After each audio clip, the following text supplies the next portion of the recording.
Sí, bien, hoy día se desarrolló un evento muy importante, el sector privado y la gestión pública, organizado por el Instituto Peruano de Economía. Estamos ahora con Miguel Palomino, que es director gerente de este instituto, para hablar de las conclusiones a las que se llegó sobre un tema efectivamente muy importante, porque como sabemos el sector público prácticamente no funciona, es muy ineficiente, no tiene capacidad de gestión, tenemos recursos, no hay capacidad de ejecutar los proyectos, y entonces la pregunta es cómo puede ayudar al sector privado, encargándosele, sea vía concesiones, vía asociaciones público-privadas, tareas, la administración de servicios, lo que fuese.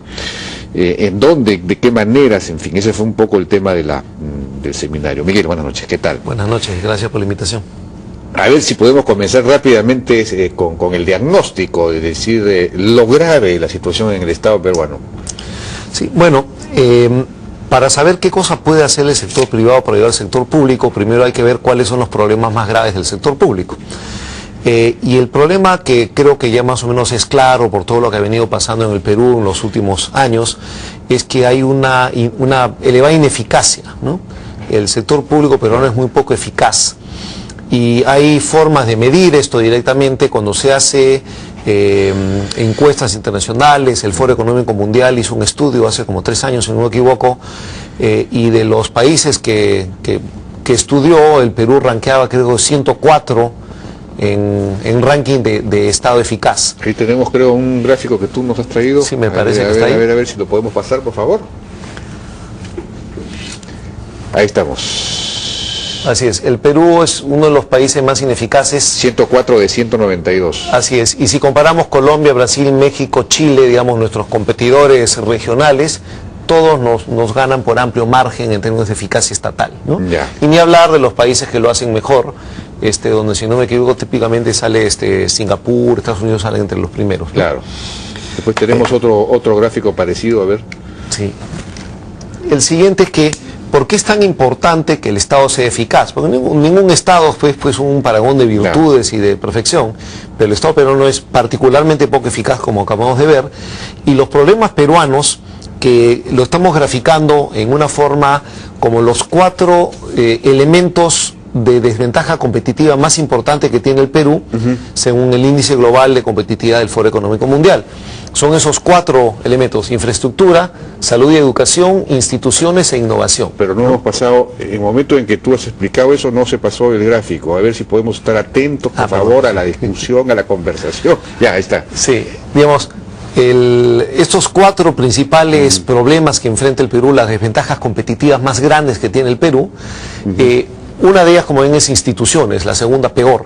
Ya, claro. Ahí está el Estado. Claro, ahí está el y el Estado, no solo el Estado, también el sector privado, pero principalmente. Perdón, esto es de 144, estamos en el puesto 105 de 144, estamos muy atrás. Estamos en el tercio inferior, digamos. El tercio inferior. Entonces, esa debilidad institucional es en buena parte, no solo, pero en buena parte un problema del sector público. Porque las instituciones son los mecanismos mediante los cuales una sociedad se pone de acuerdo a cuál es mi problema y cómo lo voy a resolver. Claro. Entonces, cuando tenemos problemas como infraestructura, educación, salud e innovación, las instituciones son las que deberían ayudarnos a resolverlos, pero si las instituciones son débiles, no vamos a ser buenos en arreglar los problemas. Claro, no vamos a poder tener mejor educación, mejor infraestructura. Por eso mejorar la eficacia del Estado es bien importante en este contexto, digamos, de acuerdo. ¿No? También, bueno, problemas serios con los recursos humanos, digamos, los sueldos son bajos, no hay una carrera pública, en fin, una serie de cosas. La ineficacia del sector público peruano no es porque los funcionarios públicos peruanos sean malos o ignorantes o tengan problemas. Hay deficiencias estructurales en el sector público. Uno de ellos es que es un sector público muy mal remunerado en general. Y no solo en términos absolutos, en términos relativos. El Fondo Monetario Internacional hizo un estudio de como unos 80 países en el mundo y comparó las remuneraciones de los funcionarios de nivel medio y alto con respecto a lo que ganaban los equivalentes del sector privado. Y en el estudio de los más o menos 80 países, que hay tenemos otra filmina ahí, Perú salió el que tenía las peores remuneraciones de todos los 80 países estudiados.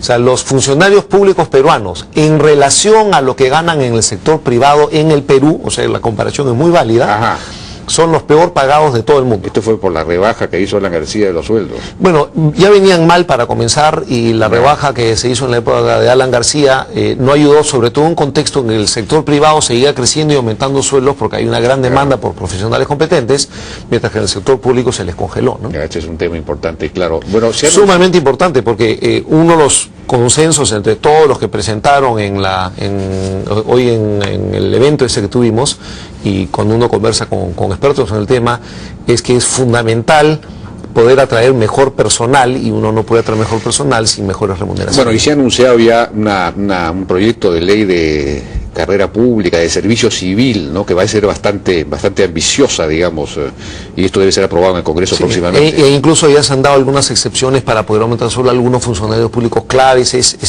realmente estamos empezando a avanzar un problema. Sí, se está comenzando a avanzar, pero el problema es realmente grave, ¿no? Ahora, entonces, en medio de este contexto, ¿cómo hacemos para, digamos, qué medida el sector privado puede ayudar? ¿Qué mecanismos hay para tercerizar, para, en fin, concesionar a asociaciones públicas? ¿Qué cosas se pueden, qué cosas podría encargársele al sector privado y de qué maneras? Bueno, si el problema es más grande del sector público hoy es la gestión, anteriormente solía ser la escasez de recursos.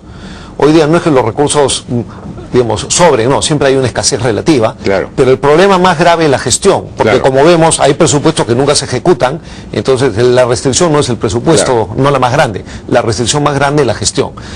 Entonces la idea es, ¿el sector privado tiene mejor o peor capacidad de gestión que el sector público? Y en general, porque no encuentra los mismos problemas de personal capacitado, no tiene los mismos problemas de procesos muy ineficientes y repetitivos, y no tiene los mismos problemas de mecanismos de control muy inadecuados, el sector privado en general tiene mejor gerencia, mejor capacidad de gestión. Entonces, si la restricción más grande al sector público es la gestión, claro, lo que hay que hacer es tratar de utilizar un sector privado que en general tiene mejor gestión para aliviar esa restricción más grande, usándolo en todo lo posible y concentrándose siempre en el tema de gestión, ¿no? No. Y para ello, lo más importante es entender que no se trata de que el sector privado se ponga a hacer lo que le corresponde al Estado. Al Estado lo que le corresponde hacer es definir las políticas públicas y sus objetivos, claro, y buscar que se cumplan. Claro. Entonces, eso es la función del Estado. Si para eso se puede usar el sector privado, efectivamente, mejor todavía. Claro. Entonces, no es abdicar de responsabilidades, como dicen muchos, o someterse, no es así en absoluto. El sector público determina cuáles son las políticas, el sector público determina los objetivos y hace que se cumplan. Y si lo cumple una institución pública o una institución privada, no importa, la cosa es que lo cumpla quien lo pueda hacer mejor y lo haga cumplir. De acuerdo. Bueno, vamos a desarrollar esto, pero después de una pausa.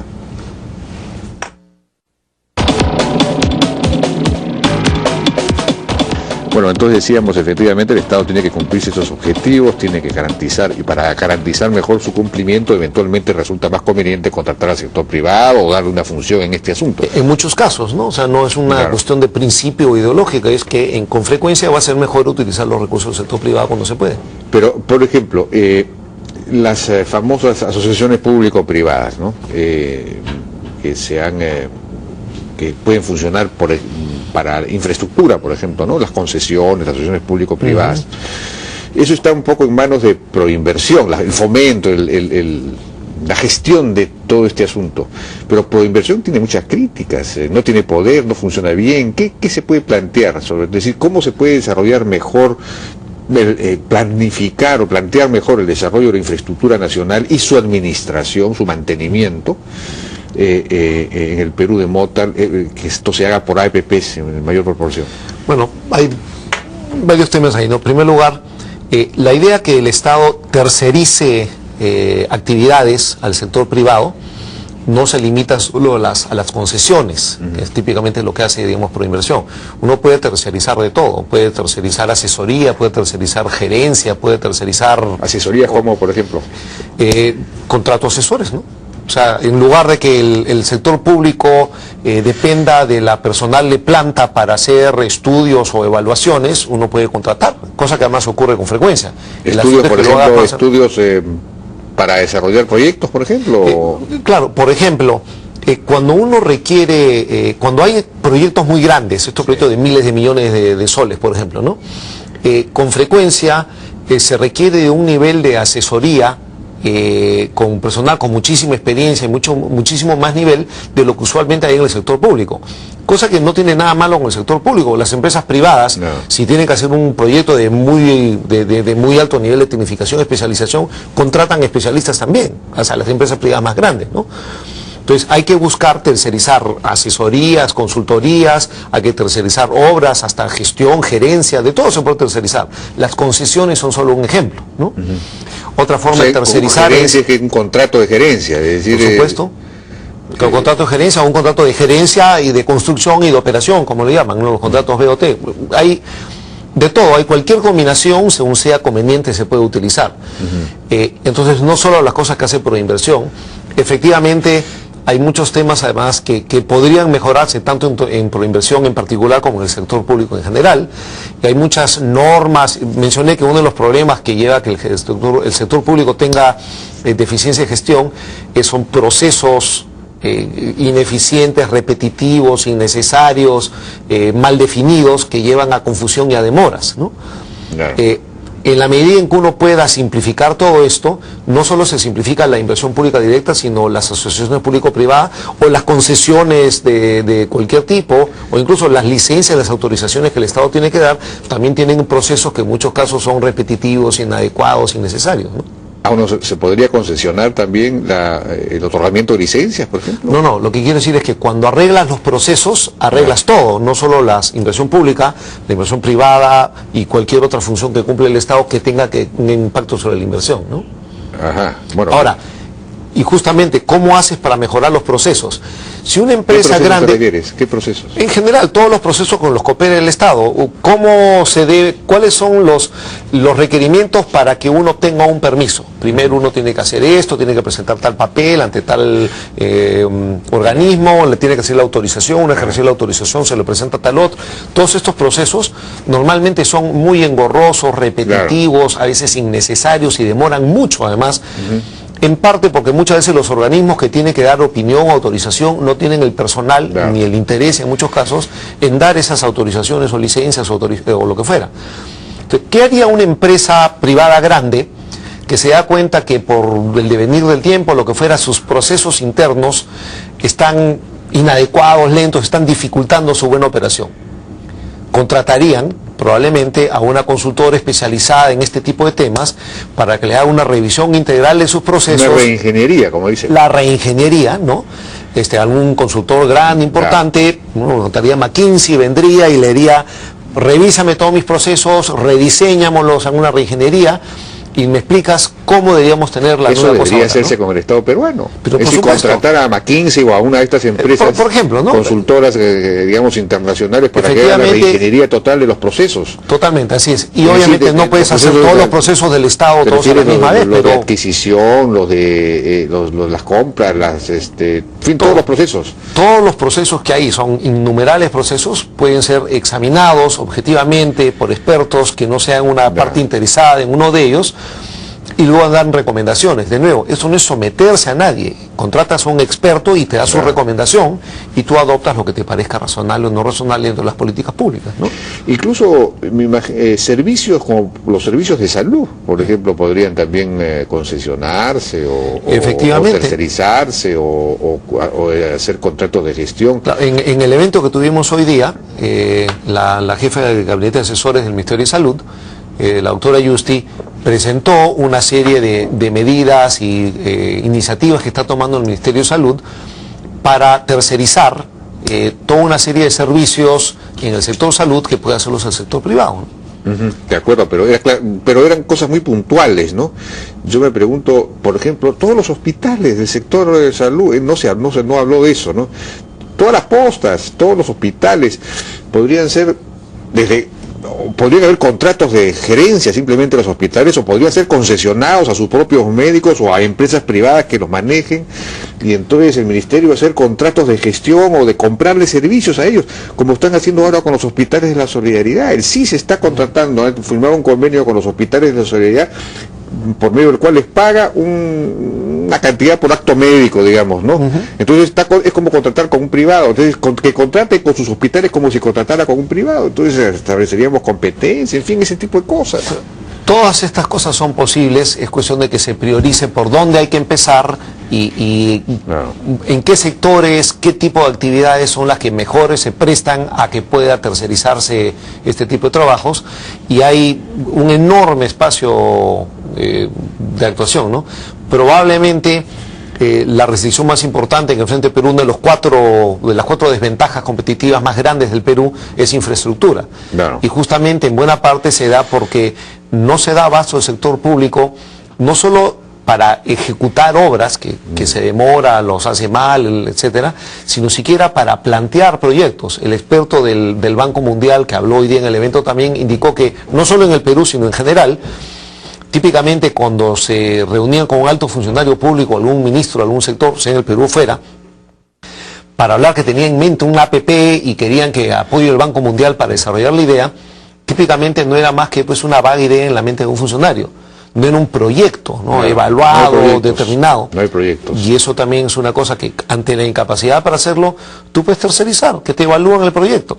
O que que te diseñen el proyecto. Claro, te lo preparen, te lo evalúen y al final tú decides sí o no. Las empresas privadas hacen lo mismo, contratan especialistas para que les preparen el proyecto y al final ellos miran, no, me interesa, no me interesa, hazlo por aquí, hazlo por allá. La obra pública es muy claro, ¿no? El mantenimiento de las carreteras, por ejemplo, tiene que estar concesionado. Efectivamente. La construcción y mantenimiento de los puertos, la administración de los puertos. En general, para las obras públicas, lo que tiende a ser un terrible error es mandar a hacer la construcción de una obra grande sin a la misma vez tercerizar, incluir en este mismo presupuesto y programa y plan el mantenimiento de dicha obra, porque si no lo que tiene son elefantes blancos que se van deteriorando, no una gran obra, o sea, es un poco la política pública monumental, ¿no? Vamos a hacer un gran edificio, una gran obra, un gran puente, un lo que fuera, y luego se deteriora y nadie lo sigue, nadie lo mantiene. Después se habló también de empaquetar, ¿no es cierto? De estandarizar y empaquetar. ¿Cómo es esto? Brevemente, porque ya nos ha ganado el tiempo. Sí, bueno, existen, habló el Contralor, por ejemplo, que la Contraloría había revisado más de 90.000 proyectos en un año,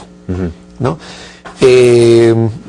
José Scafi, que hizo una presentación, también hablaba de que la cantidad de obras que se hacían, miles de obras, que resultaba ser que cada gobierno local tenía algo así como 250 proyectos que hacer al año. Sí, pues. Y eso suponía repetir el mismo proceso. Cada vez que se hace una vereda, ¿no? Se hace la vereda en estas 3 cuadras, ese es un proyecto. Sí. La vereda en las otras 3 cuadras, otro proyecto. La vereda en las es de locura. Entonces, trabajar esquemas integrados, estándares, digamos, completos para obras que son repetitivas, y no solo eso, trabajar, si yo quiero atraer postores importantes para concesiones, yo no puedo dar la concesión de cuidar el agua de un pueblito de 1.500 personas. Yo necesitaría darle en estos 4 distritos, para estos 25 pueblos, a alguien. Entonces, si el problema es de gestión, gestionar 25 unidades no es tanto más difícil que gestionar solamente una. Claro. Consiguen mejores operadores, es más barato, es más eficiente para el Estado y para el operador privado. Entonces, simplificar, estandarizar y con eso trabajar con paquetes es mucho mejor. Acaba de anunciar, además el ministro de Economía y Finanzas también anunció en el evento, junto con el MIDIS, que están lanzando un fondo especial para dar esos combos de servicios básicos a poblaciones rurales que carecen de caminos, de electrificación, de agua potable, de comunicación. Claro, ¿no? Eso debería ser por APPs, por asociaciones público-privadas también, ¿no? Entiendo que va a ser así, ¿no? Ojalá. Bueno, Miguel Palomino, muchas gracias por participación en la hora. Un gusto, como siempre, Jaime. Felicitaciones por este evento.